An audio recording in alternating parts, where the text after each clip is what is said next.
হরমনপ্রীত কৌর যে ক্যাচটা নিলেন সেটা কোনো ক্যাচ নয়।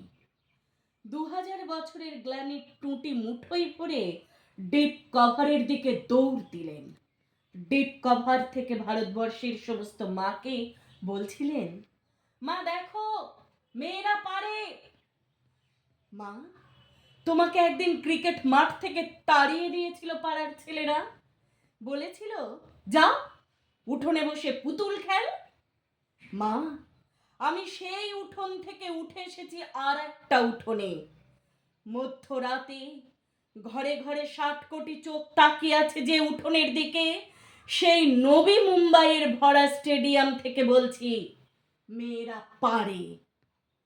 3 স্পিনার রাধা যাদব, দীপ্তি শর্মা, শ্রীচরণী, কই তাদের কানের দুল?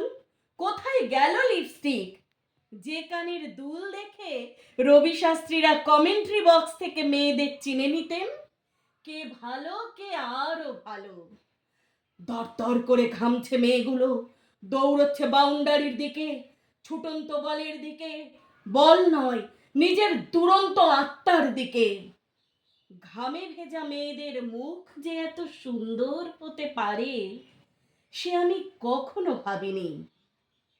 আমি ভেবেছিলাম রাধা শুধু যমুনাতে জল আনতে যায়। বাংলার মেয়ে রিচা ঘোষ বললেন, একটাই কথা ছিল, শরীরের শেষ বিন্দু দিয়ে দিতে হবে। সৌরভ যা পারেননি, রিচা সেই বিশ্বকাপ হাতে ধরলেন। 22 রাত না ঘুমিয়ে যে মেয়েটা মাঠে নেমেছিল সে আরো 22 রাত জাগতে পারবে। স্বপ্ন কাকে বলে? স্বপ্ন বলে তাকে যা আজীবন ঘুমোতে দেয় না। গত 50 বছরে যত ভ্রূণ হত্যা হয়েছে তারা আজ বলছে, আমাদের একটা মাঠ দাও, আমাদের একটা বল দাও, আমাদের একটা ব্যাট দাও, আমাদের মেরে ফেলো না, আমরাও পারি। ঘরে ঘরে, পাড়ায় পাড়ায়, রাস্তায় রাস্তায়, মেট্রো রেলে, এরোপ্লেনে, ভাবা অ্যাটমিকে, নাসায়, বুকার প্রাইজে, ক্ষেপণাস্ত্রে, প্রতিটি নক্ষত্র জয়ে প্রতিটা কন্যা ভ্রূণ উঠে দাঁড়িয়ে বলছে, কি বলছে? মেয়েরা কি বলছে? মেয়েরা বলছে, আমাদের একটা মাঠ দাও, আমাদের একটা বল দাও, আমাদের একটা ব্যাট দাও।